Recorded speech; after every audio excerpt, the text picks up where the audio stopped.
Oh, I had a thing. I had a little skit planned here, and I forgot what it was. I was coming up with it on my drive home from the bar. So it left my brain.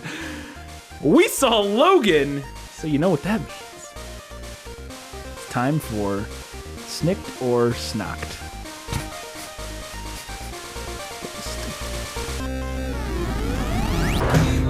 She's like you. Very much like you. That's right, Kyle. We saw Logan, the 8th movie in the X-Men, current X-Men movie universe. You going Professor X on me? What are you doing there? What number? So we got X1 through 3.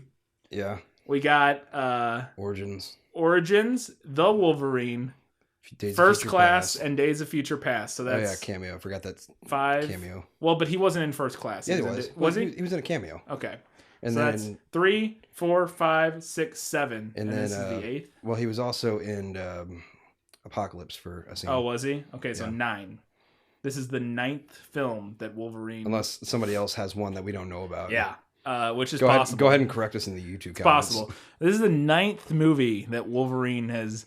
Hugh Jackman has been Wolverine in the live-action X-Men universe. We've had some highs, we've had some lows, and this one, in my opinion, is pretty high. Pretty high is how I'll categorize it. How would you categorize it? It's all right. It's like it didn't blow me. It didn't blow me, right? You know what? I will say this, and maybe I fell victim to hype, but it didn't blow me away as much as I expected it to. Now, I thought it was very good, and I enjoyed it very much, but it didn't, and it was just nothing I can necessarily put my finger on. It just didn't quite knock my socks off. Here's where I'm at. First half, second half. I could see that. Yeah. I could see that. I thought, yeah, I could see that. The first half I thought was really good. Really, really good. All right. So the thing that I liked most about the movie. We're shooting this during a thunderstorm for you people. We do this for you. We're persevering through severe thunderstorm warnings. My phone may vibrate if we have a tornado warning. Or we'll just die. Or we'll just die. We'll have to go. Somebody will upload this, I'm sure. Hopefully. So the thing I think I liked most about it, and I think it's the thing, how to put this? The thing that I liked most about this movie, and the thing that scares me most about this movie, is that, and I'll start with what scares me most about this movie, is that I'm worried other studios, other franchises are going to see how successful this movie was, because it's doing very well. Yeah. And they're going to go, that's the formula, let's make that movie. Yeah, which is, what you're going to go with, bunch of blood. Yeah, gore, R-rated, profanity, like grimdark, like independent, like relation, not even necessarily relationship based. You know, comic books did that for a while. You know when they did that for a while? 90s? The 90s. What happened in the 90s, Brian? I don't read comic books, but I do know this. They were terrible in the 90s. The market crashed like you wouldn't believe. So my fear watching this movie and going, this is really good, and knowing it's making a lot of money, is that studios are going to see this and go, that's the formula, let's make that. And it's a similar fear I had with Deadpool. This one's even more so to an extent, because I think the Deadpool formula could work with more franchises. This is all, real quick before you cut in, this is also what my biggest strength for it is because I'm so scared, and the reason I'm so scared and that I don't think it will work for other franchises right now, at least, in other studios, is that this, and this is the strength, was earned. This movie was earned because, one, it's Wolverine, that's the character, it makes sense. But two, we have 8 movies of build-up to this super catharsis of, like, angsty, violent release. Whereas if you did this with your second movie with a character, I wouldn't care about them. Like, I care about Hugh Jackman's Wolverine because I've seen him in 8 movies. I guess that's the difference between me and you. That's fair. It's just a character to me. He's a character to me. That's fair. And he is just a character to me, but he's a character I care about. at this point, because I've seen him in 8 movies, you know, even in minor parts in some of those, but I've seen him in a lot of movies for decades, and I think Hugh Jackman is the perfect Wolverine, the perfect actor to portray Wolverine, in my non-comic book opinion, you know, just as a layman, and I'll preface everything I say with that, I'm not a comic book fan, but to me, he seems like the perfect Wolverine, and so I feel like he earned this giant, like, primal release, which that's one of my, not a negative, but this movie has more primal screams, guttural screams per minute than maybe any film ever made since 300 or less. Like, it's just like everything was just like, blah, blah, blah. And I was like, all right, movie. But, so yeah, I think the biggest strength and my biggest fear is that it earned this. All these other movies are going to try to do this that didn't earn it, and they're all going to suck dick. Sorry. Now, what's your take on it? Go for it.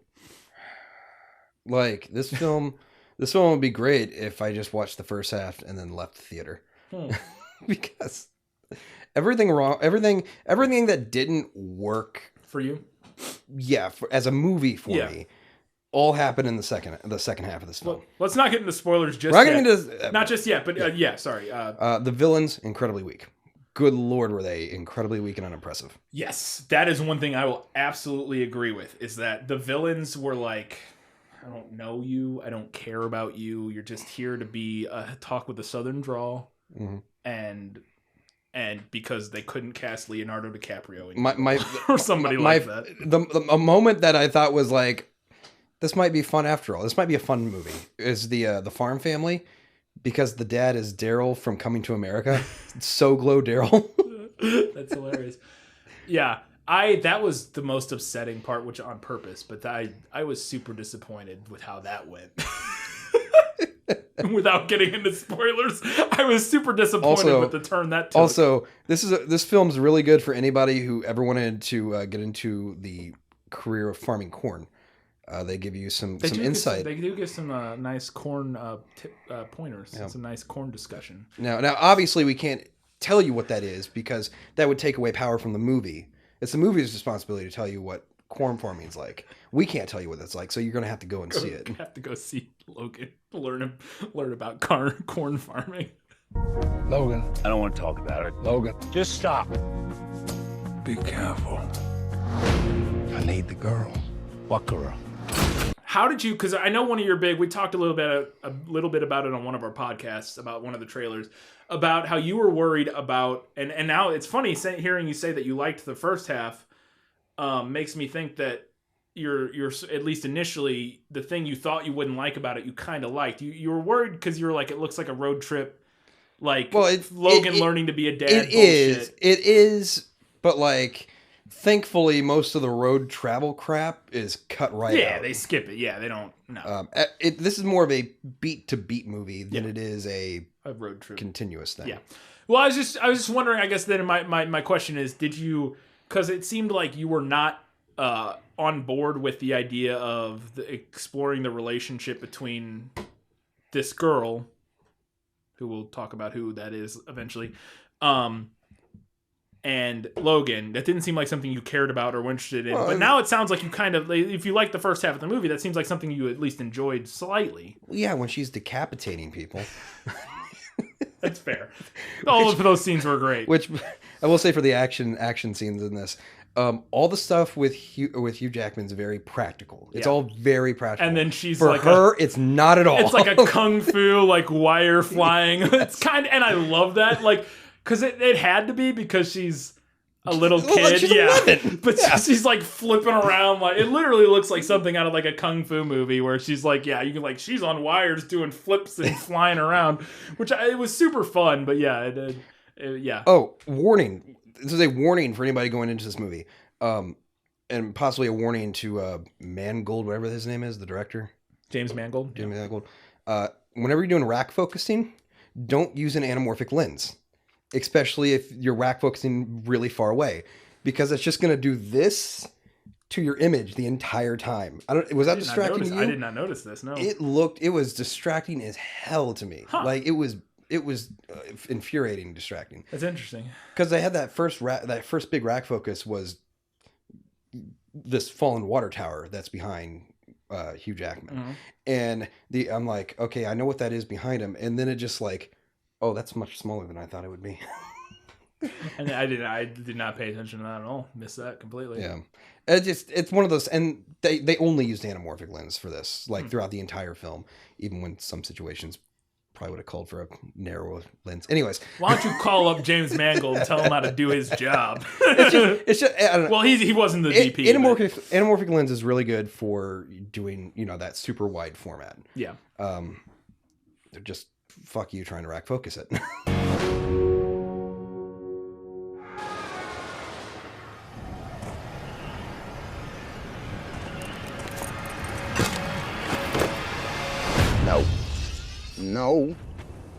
No. So, but apart from the anamorphic lens, I think visually, it was a very gorgeous. Movie. It is a movie that is full of greens and yellows. Well, yes, that's fair. Well, and I think a la one of our favorite movies this year, Hell or High Water. That's kind of the look it was going for. Not kind of. I mean, obviously the look it was going for. Yeah, it was. It didn't work quite as well as it does in Hell or High Water, because in Hell or High Water, the desperation and I don't want to say, because there's a lot of desperation in this movie, but the vibe and the setting, it worked a little more in that sense. But I thought it was they were going for a similar style and a similar feel of that desperation that Logan literally has nothing left. Mm-hmm. This is, you know what I mean? And he's literally driving through the desert most of the time. Yeah. And so they kind of went with that similar color palette, and I thought it worked for the most part. I kind of wanted it a little bit more washed out. Just a little bit more. That's fair. I don't disagree with that. I think it could have been a little... I bet this is one of those movies, like, you know how there's a black and white cut? Did you ever see Fury Road? Okay. I know what you're talking about. But there's it's called a chrome and something cut. Chrome and shiny. Yeah, shiny and chrome cut or something like that. I can't remember. But there's a black and white cut of Fury Road that's supposed to be gorgeous. I haven't seen it. I want to watch it. And I bet this would be a really gorgeous movie in black and white. Like, I bet if you watched this in a probably have to do a bit of converted. Like contrast work. Yeah, you'd have to do some work on the contrast and that sort of thing. But I bet it could be a really gorgeous movie in black and white because it would fit the tone and the setting and that sort of thing.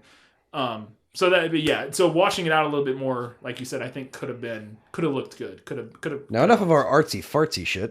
Yeah. How about that gore and violence? Oh my god. So yeah, that was a lot of It I was never one of those guys who I'm not a big X-Men super fan, so I wasn't dying to see Wolverine cut people's heads off. Well, but when I you was get excited into movies like it. X2 in the mansion scene where he's like that's a great scene, yeah. And then there's like people are like no blood there, and it's like it doesn't matter. Well, and to be fair, that's the thing, no blood there. That was honestly probably more realistic than the blood in in this movie. This is like a geyser. Really? What is this?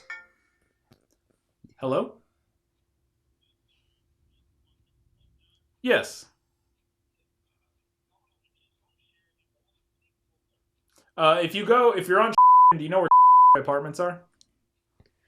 If you're on you drive into apartments, you go to the very, very end where ends. The building at the very end is 430. Where it dead ends. Okay, here, let me look out my window for you and see if I see you. Yep, yeah, you're pulling up right outside. I'm in this window right here with the light on. So Brian's exact coordinates I'll have my are... girlfriend come out to the door for you. All right, thanks, man. We're going to have to cut out most of that, because then you all will know where I live, but my pizza just got here.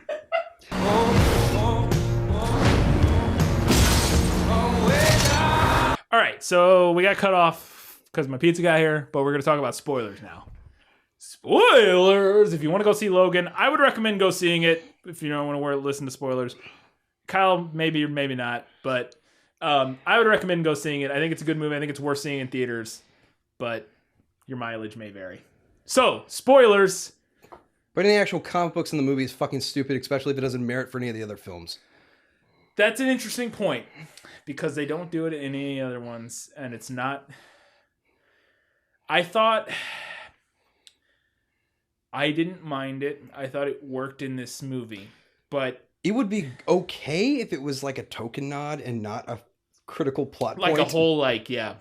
It is a whole critical plot point. Kind of. Which is, they never really address. I mean, you know what I mean? Like, because he's like, so that the place they're going on the road trip, him and X-23, which that's who she's X-23. And she's his daughter. I mean, she shares this genetic material. And so they're going to this place in like Wyoming or somewhere up North Dakota. Yeah. And that is supposed to be like a safe haven for mutants because all the rest of the mutants are dead because of the corn syrup. Since we're already in it, how much of that place do we get to see? None of it. None of it. Well, we see the staging place outside of the supposed safe haven. We don't actually even know if there was a safe haven. I know, that's a thing that gets in. That's a thing I'm annoyed with later for another reason. That's fair. I didn't necessarily, I didn't bother me because I liked the idea of them still marching into the unknown. I guess it is kind of annoying, and that's my point about they didn't address, like, because he's like, this is bullshit. You found this safe haven in a comic book. This is stupid. Yes, like, that's incredibly dumb. She finds the coordinates in a comic book, and she's like, it's Eden. It's the safe haven. And he's like, no, this is all made up. But they kind of imply at the end that it's not made up. And that's like, what? It was just very weird and interesting. And I was like, okay. And since we never get to see that was kind of an annoying part to me. I was like, so is it made up? Is it not made up? I guess whatever. I gotta talk about these incredibly weak ass villains. Okay, let's talk about the villains. Donald Pierce is the main villain that gets the most screen time. He's the hand dude. Isn't that the robot hand? Royd Holbrook? Or is that the character's Donald name? Pierce is the character's name. Okay, because originally he was a member of the Hellfire Club. Okay, because the actor's name is like Boyd Hellbrook or something like that. You may know him from the host. Yeah. But like him, he's like, I'm a villain and I speak with a southern accent and look at my hand. Yeah. His scenes where he was doing his southern drawl thing were the closest I got to rolling my eyes at the movie. I was like, I've seen this villain, like this type of villain before. He felt very derivative. Just something I was like, I've seen this villain and it doesn't do a lot for me. Throughout the whole thing, it's like his whole reason for going. He's basically the head of this private military company that is enlisted by the main villain who's pulling the strings, who has even less of a reason to what's his name? Rice. I think. Rice, who put the original adamantium implants. Yeah. And his whole thing, the original director of the X Project. Part of the X Project. You killed my dad. This is kind of revenge, and I want to control mutants, so I'm gonna make us super mutant because dumb movie plot. Yeah. It's not the most interesting. Like, I feel like they could have went back and found a more interesting villain for him to square off against at the end. But it kind of worked in and tied in well with the story of X-23 and where she came from and why he was trying to help her and that sort of thing. So I guess I kind of got it. But I don't disagree that the villains were like, all right, just not the best. I guess is my take on that. And then there's Stephen Merchant. Stephen Merchant's fine. He's a giant man who speaks with a snarky British accent. Yeah. What he is not referring to himself ever in third person throughout the movie, which was the one thing I was like, you're Caliban. That's what you do. You call yourself Caliban. Does he never once? No. He even did it in the, like, even X-Men Apocalypse had Caliban in there and he referred to himself as Caliban. I didn't know he was in Apocalypse. I didn't know I don't know anything about any of that shit. So I didn't see Apocalypse. It's not a good movie. My biggest problem with the movie, if I had to like state my biggest problem, was that a lot of the parts of the relationship between Logan and X-23 felt really good and really sincere. But there was a point around the 2/3 mark where it seemed to really pop through some like and just sort of skip through some crucial like when she began speaking. Yeah, when she began speaking and he goes from like hating her to like really not hating her, but like you're not your baggage to not baggage. Yeah, it seemed a little quick, and I'd have to watch it again to see if I like what that moment was, and if it was a small moment that I just didn't quite catch necessarily. But it seemed that sort of transition towards that. Oh no, I can tell you the exact moment when this 11-year-old girl drove a fucking truck to an emergency clinic and wasn't pulled over by a cop.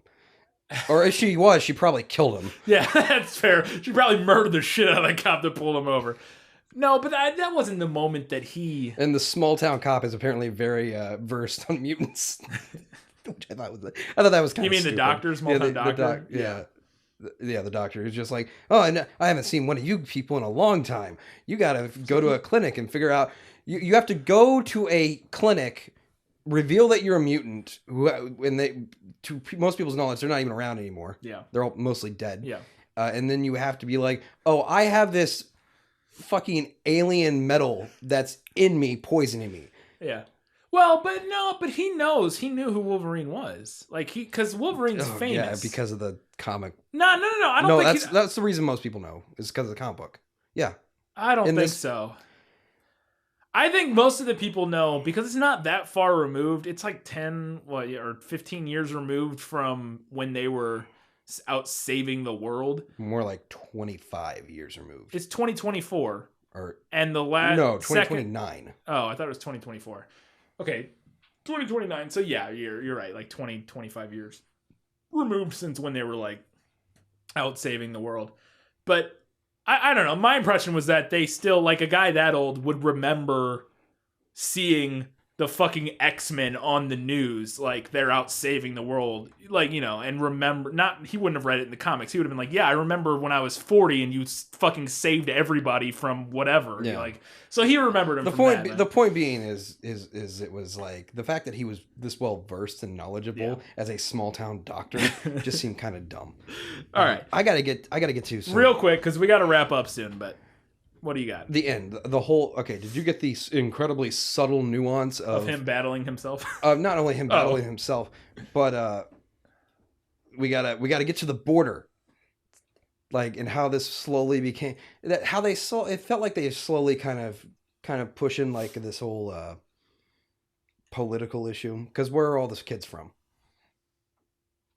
Mexico. Oh, they were all born in Mexico from Mexican women. They were impregnated with the X gene. There was a lot of a lot of them. And so they were going to cross the U.S. Canadian border. Right. And so that was the thing because they found a blind spot in the satellites, which apparently guess what the bad guy's solution to that was? Send in fucking drones. I remember the drones. Yeah. I don't remember the blind spot in the satellites part. I guess I got a little bit of a hint of the political message, but it didn't seem super strong to me. Like it didn't seem super important. You should take a moment. Feel it. So yeah, it's like that's like a really subtle nuance to it. Yeah. There's a certain line that the villain shouts out that made me literally roll my eyes out of my head and onto the theater floor, which is, we can't let them cross the border. No.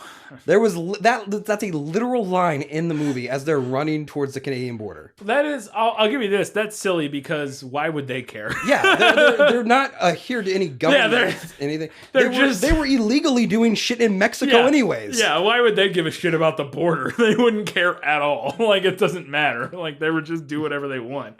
What's that? I don't remember that line, but that is silly in the sense that they're this weird shadow fucking corporation does not give a shit about rules at all.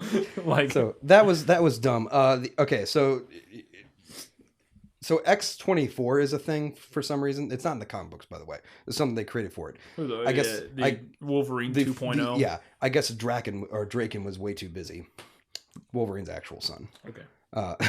Well, it's not his son; it's a clone of. No, Draken is a character in the X-Men world. Right. But X-24 was just a clone of him. And so Logan's been carrying this adamantium bullet around the whole time. To kill himself with. Thank God they found the right fucking gun to use it in. Yeah, it was the exact perfect caliber that they needed in that moment. Anyways, she gets the bullet and then shoots the clone in the head and kills him.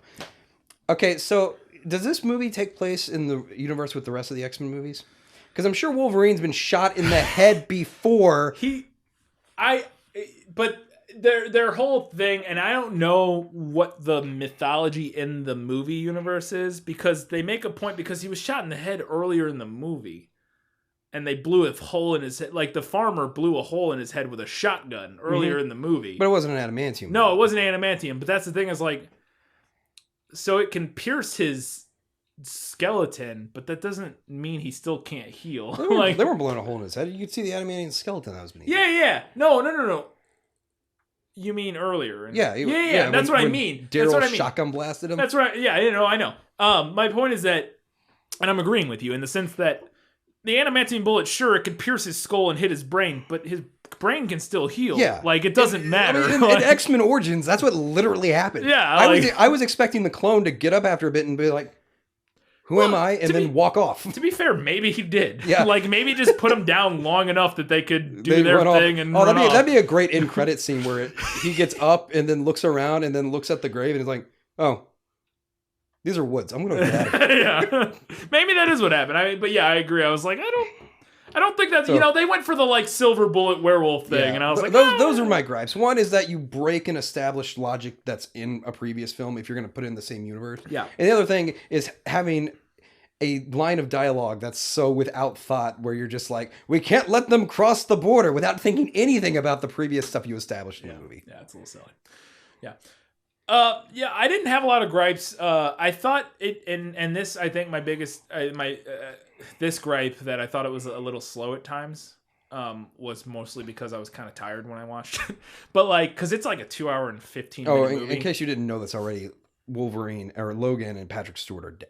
Oh yeah, they're both dead. They're dead. Spoiler. More spoilers. They both die. And that was a little. That's actually one of my biggest gripes. Now that we got to wrap this up. But it was the fact that Patrick Stewart's death was so like, bluh, he's dead, bluh. And I'm like, he's like the most important. Well, give him some credit. He breathed a long time after having 2 lungs collapse. That's fair. But I guess my point... granted, he wasn't as good as Daryl getting out of a goddamn truck, running over a guy, shotgun pumping him 3 times. That's fair. My point, my problem was that it's just like, I felt like, because this is the end of Charles Xavier in the movies, as far as we know, short of like, back in time with, those movies. But like in the current Patrick Stewart, Charles Xavier, I was like, it was a little... Oh, Marvel has a revolving door on these characters.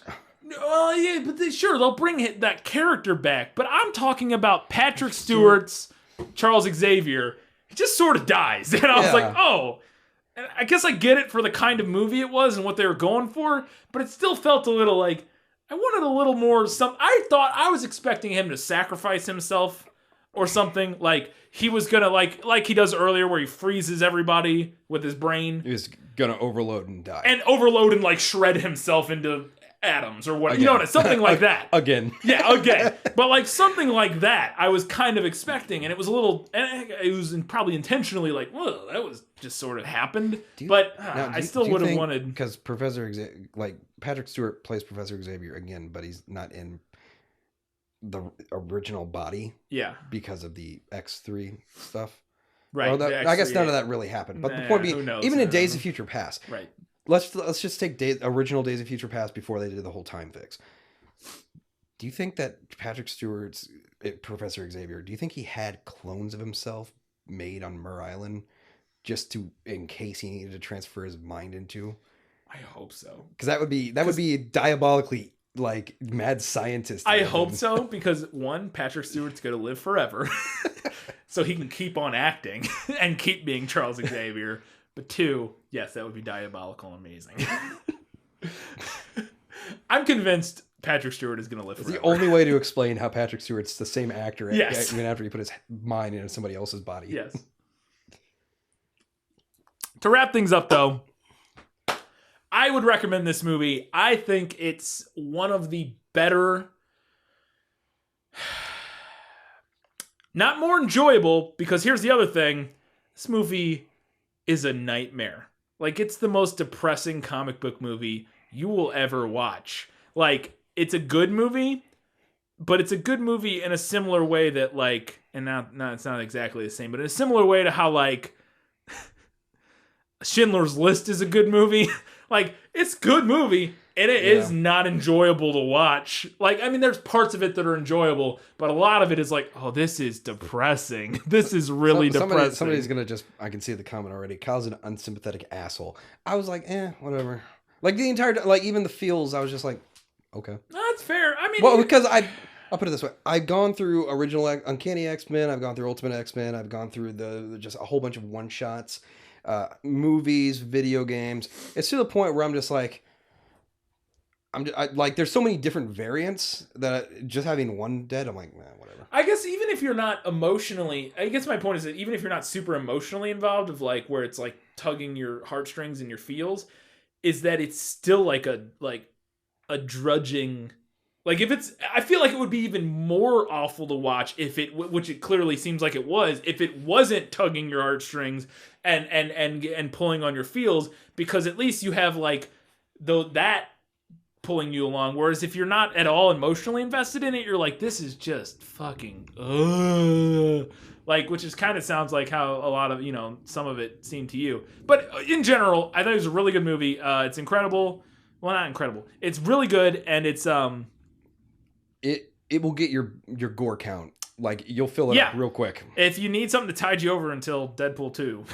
for fucking... I will say, when I saw the teaser for that, I was like, that's my favorite part of this Logan movie. That's my favorite part. That teaser was great. And we never talked about Deadpool, but I'm super psyched for Deadpool 2 because I loved the first one. And that was the teaser before Logan, and it was I thought it was great. And plus I got to see Ryan Reynolds' ass, which I will never be upset about because that man, he's 40. He's old. He's 40. He's 40. Good lord, I would mount that man. He would never let me, but I would mount him. I think we all know how that would go. Somebody's getting mounted. It's not him. It's me. I'm getting mounted. So until next time, keep watching movies, especially unless you're Kyle. Logan, out in theaters now. This has not been brought to you by Miller Lite. But until next time, keep watching movies. Thanks for watching, guys. We love you all.